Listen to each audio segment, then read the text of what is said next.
Lahat tayo may presyo. At again ko, si Daddy at ay-atayan niya eh. Yung kay Janet Marsha, di ba?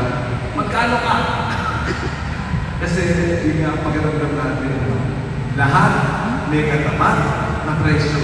Iba, mataas na presyo, hindi mabalik na presyo, pero meron tayong presyo. Pag-uusapan natin yan. At pag-uusapan natin yung ebanghelyo natin ngayon tungkol sa unang tanong ng famous parable of the rich young man. Remember, the parable is the parable of the rich young man. So that is the question. What do I do to attain eternal life? Yun ang unang tanong. So balikan natin yung ebanghelyo natin. Sabi ni Jesus, follow the commandments. So minimum, eternal life, sagot, and commandments. Sabi niya, ginawa ko na yan. Hinamon ni Jesus, go sell. Diba? Hinamon siya. Follow, but he did not follow. He went away sad. Diba? Kasi yung kwento. So, minimum. Ang pinaka-minimum, parang kahapon, pasang-awa. 10 commandments. 10 commandments, pasang-awa. But if you want to be greater holiness, sell. Give to the poor. A challenge for all of us. Because if not, if you do not sell and give to the poor, you will go away sad. Because your possessions possess you. You think possession? Pag-aari ka yan? Hindi. Pag-aari ka ng iyong kayamanan. Hindi ikaw ang may-ari yan. Ari ka yan. Kaya patay-patay tayo. You will go away sad. For sure. For sure. That is why, that is the beautiful story.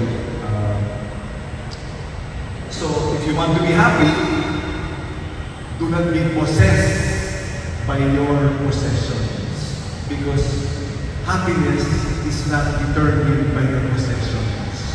Ang alipinin ka ng iyong pag-aari is the scary truth. That is why we talk about that. And then we talk of eternal life. So dalawang bagay natin, diba? Magkano ka at eternal life? Buhay mo naman ka. Yun ang unang tanong sa ebanghelyo. Kaya ang turo naman sa atin, yung mga sakramento. Nakakakuha yung sakramento eh. We are guaranteed eternal life from beginning to end. We will talk about this. It is my baptismal day today. I would like to focus on that baptismal promise. Ulit-ulit, bakit napakahalaga. We will begin the baptism and we will end with the last sacrament ng 1906 para masigurado tayo ng eternal life. We have eternal life given to us. Una, basic, ang simulang-simula, ang pundasyon, binyan. Yung identity natin, anak ng Diyos, citizen of heaven, with the promise of eternal life. Ano yung una? Anak ng Diyos, citizen ng langit, at pinatakuan tayo ng buhay na walang hanggan. Promise, it is up to us. So, para siguraduhin, inulit in a certain sense, in confirmation, para yung bata uulitin yan, para ikaw na mismo ang sumagot. Kino-confirm na yung tinanggap mo sa biga, ko-confirm mo sa pagpili. Kaya yung pili ng tawag. Confirmation. To make sure. To confirm. Tapos, yung unang pagbasa tungkol sa relapse. Relapse na relapse eh. Pero yung mga sakramento kasi, minsan lang yan, binyan, minsan lang, kumpi, isa lang. Yung kumpisa, yung binyan, ay yung kumpisa, yung at magpapahin ng kami sa ulit, pwede ulitin. Kasi magre-relax eh. Katulad mo ng pabasa, magkakasala tayo ulit, magkakamali tayo ulit, kaya mayroong balik ko sa kumpisa. Pumunyon, tapos pagpapare, pag-aasawa, tapos yung pagpapahin ng madagalas. Ito ko sa kanila.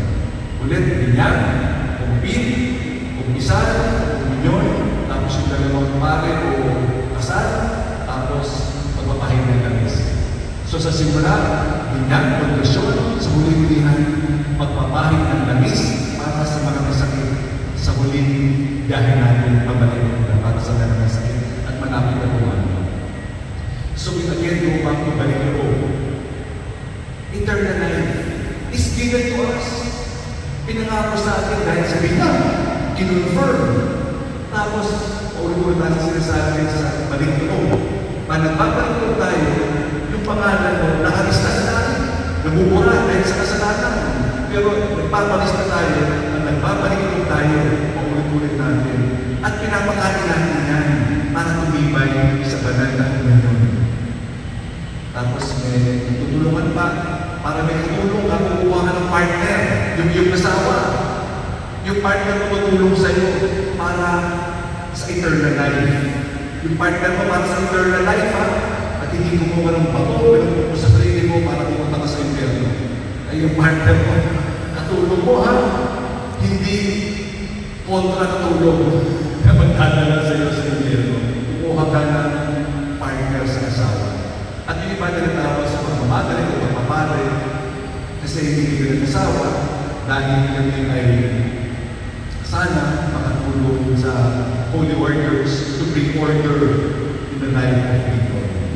Yun ang tawag. Tawag yun eh. Hindi naman yan gusto ko lang eh.